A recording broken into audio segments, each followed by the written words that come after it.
guys, welcome to my YouTube channel Studyship with Krati 2, and into today's session I'm going to teach you all Unit 1 Locating Global Politics from our DSC 12 which is Global Politics from semester 4 of Delhi University BA Honours Political Science। तो ऐसा भी हो सकता है कि BA Honours Political Science से आप ना हो बट आपका ये पेपर हो तो BA प्रोग्राम में या बाकी सारे कोर्सेज में भी इस पर्टिकुलर पेपर को ऐड किया गया है। So yes, you can refer this video. Before initiating our lecture I would like to tell you all, ये पार्ट 2 है, पार्ट 1 बनाया हुआ है, यहाँ लिंक आ रहा होगा, आप वहाँ पे चेक कर सकते हो। इस पर्टिकुलर यूनिट के नोट्स मैंने ऑलरेडी अपने वेबसाइट पे अपडेट कर दिए हैं, तो डिस्क्रिप्शन बॉक्स में उसका लिंक है, आप वहाँ चेकआउट कर सकते हो।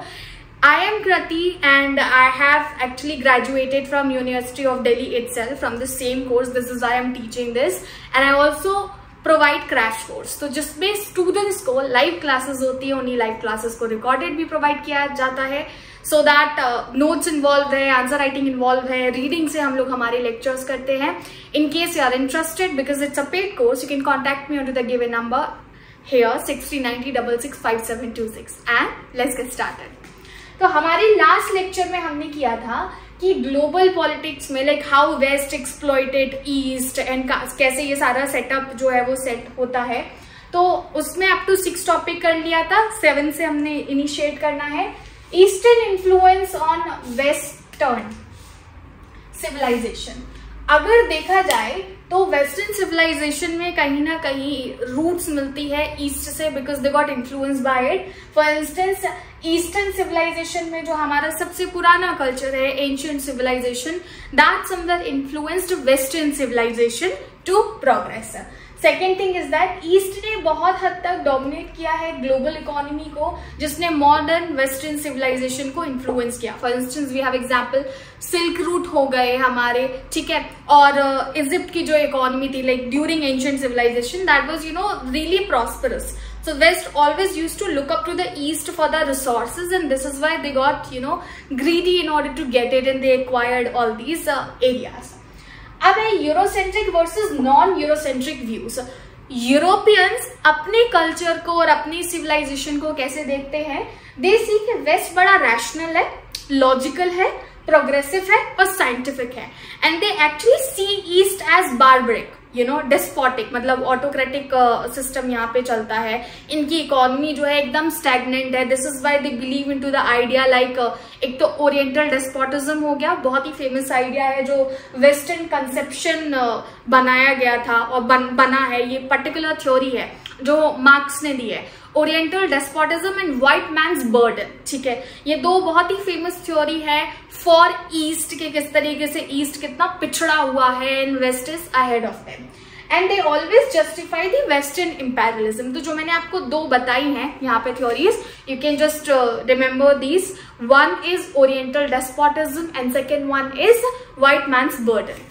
अब हम बात करते हैं नॉन यूरोसेंट्रिक व्यू और काउंटर इसका व्यू क्या है, विच इज ईस्ट एक्चुअली हमेशा से आज का जो हमने मॉडर्न वेस्ट बनाया है और ये स्टैब्लिश्ड हम जो देखते हैं उसका बेस्ड ईस्ट से जो है वो ड्राइव होता है। सेकेंडली, हमने जब इंपेरियलिज्म खत्म होने की कगार पे था, 19th सेंचुरी आई, तब हमने इनके कॉन्सेप्ट को सेल्फ सफिशिएंट को चैलेंज किया because since very beginning they believe we are the responsible one और वेस्ट रिस्पॉन्सिबल है अपने खुद के डेवलपमेंट के लिए। So we just help them to remind the fact है एक बार देख लो तुमने हमारे ही रिसोर्सेज हमारी कंट्री से चुराए हैं। 9th one is eastern contribution to globalisation. See, East का इनोवेशन बहुत सारा हुआ है, हमने बहुत सारी डिस्कवरीज की है, बट आधी से ज्यादा हमारे पास क्रेडिट है ही नहीं बिकॉज उन सबका क्रेडिट वेस्ट ले गया। Can you believe that turmeric का जो कॉपीराइट है वो किसके नाम पे रजिस्टर्ड है? That is actually registered on to the western people. So I am quite amazed, and मैंने बहुत सारे ऐसे चावल की हमारे यहाँ पे वैरायटी 1000 से भी ज्यादा वैरायटी हुआ करती थी, many of them are actually registered for these western countries, so they were just ahead stealing the credit.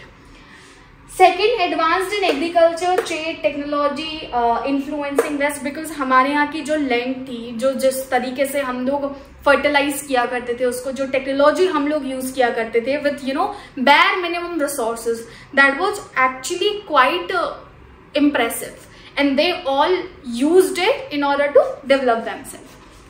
फिर बात करते हैं शिफ्टिंग ग्लोबल डायनामिक्स की। तो ये ग्लोबल डायनामिक शिफ्ट कैसे होता है? चाइना का राइज हुआ रीसेंट टाइम में, 20th सेंचुरी के टाइम पे इंडिया, चाइना, इन्होंने वेस्टर्न डोमिनेंस को चैलेंज किया। We all know that Silicon Valley में जो ज्यादातर इंजीनियर्स, डॉक्टर्स काम कर रहे हैं वो एशिया से जाते हैं, ठीक है। तो बहुत सारे इंडियंस है, मेजर पोर्शन ऑफ इंडियंस है, उसमें चाइनीज है। Need for nuanced understanding of history and globalisation, कहीं ना कहीं हमें हिस्ट्री को दोबारा से इंटरप्रेट करने की जरूरत है, बिकॉज हिस्ट्री में भी कहीं ना कहीं पार्शियलिटी की गई है, एक तरफा स्टोरी लिखी गई है। तो ऑब्वियसली एक तरफा में जो विनर है वो वेस्ट बना हुआ है। So we need to reinterpret it and दोबारा से प्रेजेंट करने की जरूरत है। Post empire world making and global politics, recent time में अगर हम देखें कुछ ऐसे फैक्टर्स जिसने हमारा ध्यान और पूरी दुनिया का ध्यान खींचा है कि it's not just West. Number 1 आता है हमारा transition to nation state, and इसकी फाउंडेशन हमें मिलती है ट्रीटी ऑफ वेस्टफेलिया 1648। आप लोगों ने ये सेमेस्टर 3 में किया होगा, अगर नहीं पता है। Treaty of Westphalia 1648 is considered, जिसने 30 साल के वॉर को यूरोप में खत्म कर दिया था। रिलीजियस वॉर चल रहा था। Basically this was the very first initiative जब हमने बात की कि सोवरेनिटी होनी चाहिए और टेरिटरी होनी चाहिए। So again West says that कि हम लोग नेशन स्टेट का कॉन्सेप्ट लेके आए थे, बट इसके भी हमें बहुत सारे एविडेंसेस मिलते हैं। इंडियन एडमिनिस्ट्रेशन से देख सकते हैं हम, चाइनीज एडमिनिस्ट्रेशन से देख सकते हैं, अफ्रीकन एडमिनिस्ट्रेशन से देख सकते हैं। ये सारी countries used to recognise the concept of a nation state, but they believe modern जो नेशन स्टेट है वो इन्होंने स्टैब्लिश किया।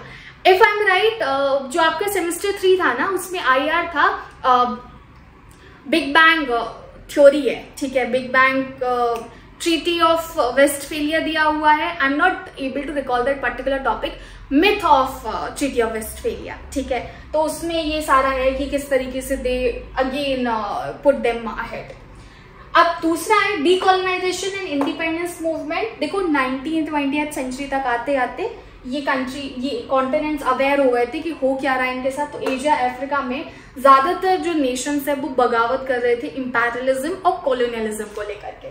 अब पोस्ट कॉलोनियल वर्ल्ड मेकिंग कैसे हुई? बंदिंग कॉन्फ्रेंस से नाम ने शेप किया पोस्ट इंपीरियल वर्ल्ड। मतलब for the very first time जब सब लोग फ्लो के साथ बह रहे हैं, कुछ नेशंस आए और उन्होंने डिसाइड किया we have to take a stand because अभी नहीं लिया तो कभी नहीं होगा। तो 1955 में they decided they won't be going with the flow or won't be just favoring USA और USSR और their blocks। ना तो हमें नाटो को अग्री करना, ना ही वॉर्सो पैक्ट के साथ जाना है। हम एक अपना रास्ता बनाएंगे and we will just set the trend, we can say। And new international economic order, जिसको NIEO बोलते हैं। तो डेवलपिंग कंट्रीज जो है वो अब प्रपोज कर रही हैं, सोवरेन लिखना था मुझे, ठीक है। सोवरेन इक्वालिटी का कॉन्सेप्ट अब डेवलपिंग कंट्री सेट कर रही हैं। ये लोग बात कर रही है, सी हमको भी टेक्नोलॉजी में एक्सेस दो, क्योंकि वेस्ट ने हमको इतना एक्सप्लॉइट किया है। अब एक काम करो, वेस्ट अपने मार्केट खोले। हम लोग चूंकि अभी न्यू बॉर्न है, देखा जाए तो डेवलपिंग कंट्रीज हैं, तो अभी हमें आगे जाने में टाइम लगेगा। तो वेस्ट ने जब इतना एक्सप्लॉइट किया तो अपने मार्केट खोले, उनकी जो टेक्नोलॉजी उन्होंने बना दी वो हमें सस्ते रेट पे प्रोवाइड करें, सो दैट हम लोग भी प्रोग्रेस कर सके, हम भी अपने देश का विकास कर सके। तो इसमें बहुत सारे लिस्ट ऑफ ऑब्जेक्टिव सेट किए गए थे जो ईज आउट करने चाहिए डेवलपिंग नेशंस के लिए by these western countries, because इन लोगों ने अपना विकास कर लिया है। अब बात करते हैं नॉर्म मेकर्स। तो बंधन कॉन्फ्रेंस ने कहीं ना कहीं नॉन अलाइनमेंट टाइप के जो नॉर्म्स है उसको स्ट्रॉन्ग किया था, क्योंकि इन्होंने ट्रेंड सेट किया था गोइंग अगेंस्ट द वॉइस जो ऑलरेडी चल रही है। तो they were the marginalised voice by that time, and from them they set the trend कि अगर कुछ ऐसा होता है there should be a group जिसको आगे आना चाहिए, जो गलत चल रहा है उसके अगेंस्ट आवाज उठानी चाहिए। I would only say locating global politics बड़ा इजी और बढ़िया चैप्टर है। हॉब्सन की एक रीडिंग है चैप्टर 1 के लिए जो सजेस्ट की गई है। मैं बोलूंगी अगर आपने वो 20-30 पेज की है वो पढ़ ली, आपका हो गया, बस वो पढ़ लो, ठीक है। अब आप कहोगे, बहुत सारे लोग पूछते हैं कि आपके वीडियो काफी है।